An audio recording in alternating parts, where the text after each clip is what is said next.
Sir कई बार ऐसा होता है कि हमें डेंगू हो जाता है और हम क्या करते हैं, हम मेडिकल स्टोर से जो है एंटीबायोटिक मेडिसिन खा लेते हैं और शायद कहीं ना कहीं वो हमें नुकसान भी दे जाती है, तो इस पर आप क्या कहेंगे?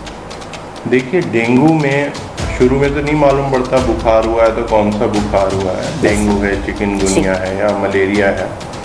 तो हम लोगों को ये ध्यान रखना है इस समय, अभी आगे 3 महीने तक, कि अगर किसी को बुखार हो रहा है तो अपना इलाज खुद ना लें।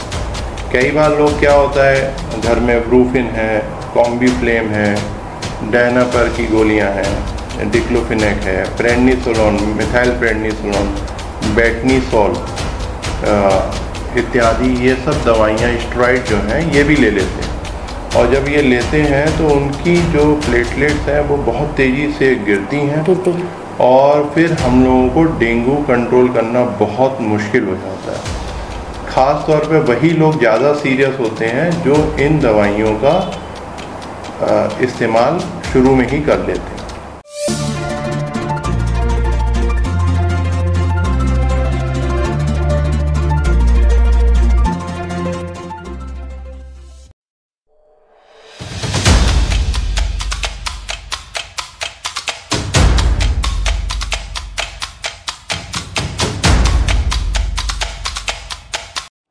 नमस्कार, मैं हूं आपके साथ नाजिश खान और आप देख रहे हैं रुड़की हब। आज हमारे साथ मौजूद है सीनियर फिजिशियन डॉक्टर नवीन खन्ना, जो कि डेंगू को रोकने के लिए एक ऐसी मुहिम चला रहे हैं जिसमें रुड़की शहर के काफी लोग उनके साथ जुड़े हुए हैं। आइए सर से जानते हैं, सर आखिरकार डेंगू है क्या और यह कैसे फैलता है? देखिए, डेंगू एक वायरल डिजीज है जो कि मच्छरों के द्वारा ट्रांसफ़र होता है। मच्छर जब काटते हैं तो डेंगू वायरस को ट्रांसफ़र कर देते हैं बॉडी के अंदर। सर हम जैसे लोग ज़्यादातर बोलते हैं कि मानसून के महीने में हम ज़्यादातर जो है डेंगू के केसेस देखते हैं, तो इसके पीछे क्या कारण है? ऐसा होता है कि जब बारिश होती है तो मच्छरों की तादाद बढ़ जाती है और जो मच्छर जो बीमारियों को ट्रांसफ़र करते हैं उसमें ख़ास तौर पर डेंगू, चिकनगुनिया, मलेरिया, ये मुख्य तौर पर बीमारियां हैं।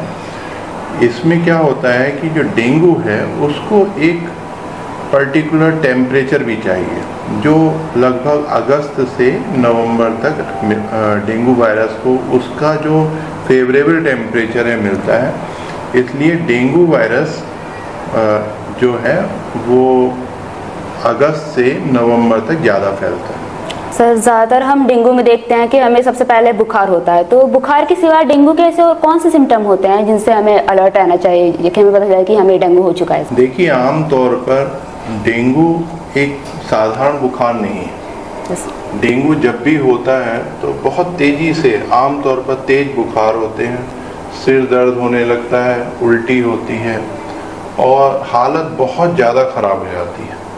तो डेंगू बिल्कुल भी सिंपल बुखार नहीं है और जब वो बुखार शुरू होता है उसके फ़ौरन बाद जो है फिर प्लेटलेट्स वगैरह डाउन होने लगती हैं और अलग अलग लक्षण आते हैं। सर इस पर कंट्रोल कैसे किया जा सकता है? देखिए, डेंगू पर कंट्रोल आसान है अगर हम लोग जागरूक हों तो। Yes sir. लेकिन मुझे आप लोगों से एक शिकायत है कि देखिए, बहुत सारे लोग डेंगू से बीमार होते हैं, कुछ लोग सीरियस हो जाते हैं। यहाँ तक मैंने देखा है कि बहुत सारे बैंक में है तो बैंक कर्मचारी बीमार हैं, वहाँ के काम रुक जाते हैं, सरकारी ऑफिसों में काम रुक जाते हैं, प्राइवेट में लोग परेशान होते हैं। तो बीमारी से लड़ भी रहे हैं, पैसा भी बर्बाद कर रहे हैं, जान को भी जोखिम में डाल रहे हैं, लेकिन सब लोग मिलके सिर्फ मच्छर को मारना है, मच्छर नहीं मार पा रहे। सर हम देखते हैं डेंगू में जो हमारी प्लेटलेट्स होते हैं वो लो लेवल पर चली जाती है, जिसमें हम उन्हें नॉर्मल लेवल पर लाने के लिए जैसे कीवी फल खाते हैं और बकरी का दूध हो गया और पपीते के पत्तियों का रस पीते हैं। सो ये तो एक नेचुरल तरीका हो गया, इससे अलग जो साइंटिफिक तरीका होता है वो क्या होता है? देखिए, जब भी किसी भी इंसान को डेंगू होता है तो उसमें हम लोगों को ये ध्यान रखना होता है कि उसकी प्लेटलेट्स ज़्यादा गिरे ना। तो आपने नेचुरल तरीके बताए, ये बिल्कुल ठीक है। इसके साथ हम लोगों को ये ध्यान रखना होता है कि जो प्लेटलेट्स हैं वो हमारी बॉडी में उनकी हाफ लाइफ काफ़ी कम, 1-1.5 दिन से ज़्यादा जो हमारी बॉडी में रिजर्व प्लेटलेट्स होती हैं वो नहीं रहती। तो हमें क्या करना होता है कि उनको B12 है, फोलिक एसिड है, विटामिन C है, ये सब हमें उनको देना होता है, जिससे कि बॉडी प्लेटलेट्स को बनाती रहे। सर, डेंगू में हमें हॉस्पिटलाइज कराने की जो सिचुएशन है वो कब बनती है? देखिए, डेंगू में कुछ कॉम्प्लिकेशंस भी होते हैं, जैसे बहुत ज़्यादा उल्टियाँ लग रही हैं, बहुत ज़्यादा बुखार हो रहा है, बहुत ज़्यादा सिर में दर्द हो रहा है। काफ़ी लोगों को डेंगू शॉक सिंड्रोम होता है, जिसमें बीपी घट जाता है। तो ऐसी जानलेवा जो लक्षण हैं जब आते हैं, तब निश्चित तौर पर मरीजों को हॉस्पिटल में एडमिट करना पड़ता है। सर, हमें पता चला है कि आप रुड़की में डेंगू को रोकने के लिए एक अभियान चला रहे हैं, उसके बारे में थोड़ा जनता को एक्सप्लेन कीजिए। बिल्कुल, मैं आप लोगों से ये निवेदन करना चाहता हूँ कि डेंगू अपने आप में एक खतरनाक बीमारी है और इसे रोकने के लिए हमें हर संभव कोशिश करनी है। रोकना आसान है, सिर्फ मच्छरों को मारना है। इसके लिए हम लोगों ने शहर के काफ़ी सम्मानित लोग हैं, जो समाज सेवी लोग हैं, उनसे मैंने रिक्वेस्ट करी और सभी लोग इस मुहिम में हमारा साथ दे रहे हैं। में हम लोगों ने एक ग्रुप बनाया है जिसका नाम है सिटी हेल्थ ग्रुप, जिसमें हम लोग ये कोशिश कर रहे हैं कि प्रशासन के साथ उनसे रिक्वेस्ट करके और उनके साथ कंधे से कंधा मिलाकर हम डेंगू को रोकने के लिए एक प्रभावी मुहिम चलाएं। यही हमारी कोशिश। सर, बहुत अच्छा कार्य कर रहे हैं आप रुड़की के लिए। सर, ये बताइए, डेंगू को रोकने के लिए हम लोग क्या कर सकते हैं? देखिए, डेंगू जो है, डेंगू का वायरस जो है मच्छर के अंदर जाता है और हम लोगों को डेंगू, चिकनगुनिया और मलेरिया से बचने के लिए मच्छरों को पनपने से रोकना। ख़ास तौर पर हम अपने घर और घर के आसपास ये ध्यान रख सकते हैं कि गमलों में, टायरों में या कूलर में या घर के आसपास पानी को जमा ना होने, पूरे ढके रहें हम। और घरों में जो गेट हैं वहाँ पर मच्छरों वाली जाली हो और साथ में मच्छरदानी का इस्तेमाल कर सकते हैं। इसके साथ ही हम लोगों को जागरूक रहने की बहुत ज़्यादा ज़रूरत है।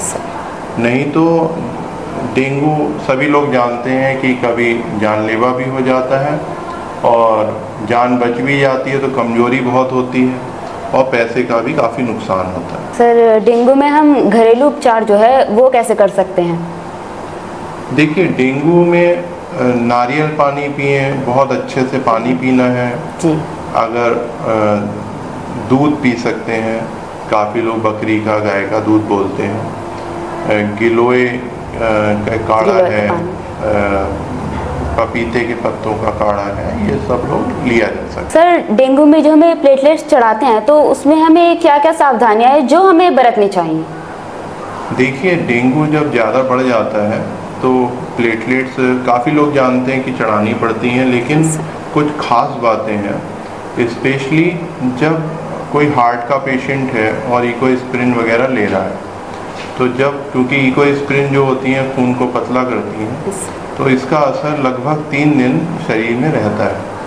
तो जो हार्ट के पेशेंट्स हैं उनके लिए इकोस्प्रिन फ़ौरन रोकी जाती है और साथ में उनको विटामिन सी वगैरह दिया जाता है, विटामिन के देना होता है, कैल्शियम के इंजेक्शन्स भी देने होते हैं, जिससे कि उनकी कोआगुलेशन प्रोफाइल बिल्कुल मेंटेन्ड है। स्पेशली लोग ये नहीं जानते कि जो कोआगुलेशन प्रोफाइल है, जिससे खून का थक्का जमना बोलते हैं, उसके जो फैक्टर्स हैं वो हमारी बॉडी में कुछ ही घंटे के लिए रहते हैं। इसलिए खून ना गिरे डेंगू में, जैसे खून की उल्टियाँ हो रही हैं या यूरिन से खून आ जाता है या खांसी में खून आ जाता है, तो ये ना गिरे, इसके लिए उनको हम लोग कोआगुलेशन फैक्टर्स के लिए फ्रेश फ्रोजन प्लाज्मा इमीडिएट देते हैं। प्लेटलेट्स का भी अपना रोल है, लेकिन फ्रेश फ्रोजन प्लाज्मा उस समय इमीडिएट काम करता है। सर, एक बार आप हमारी जनता को अपना एड्रेस बता दीजिए। जी, मैं डॉक्टर नवीन खन्ना, नायशा नर्सिंग होम मेरा है, रामपुर चुंगी, रुड़की।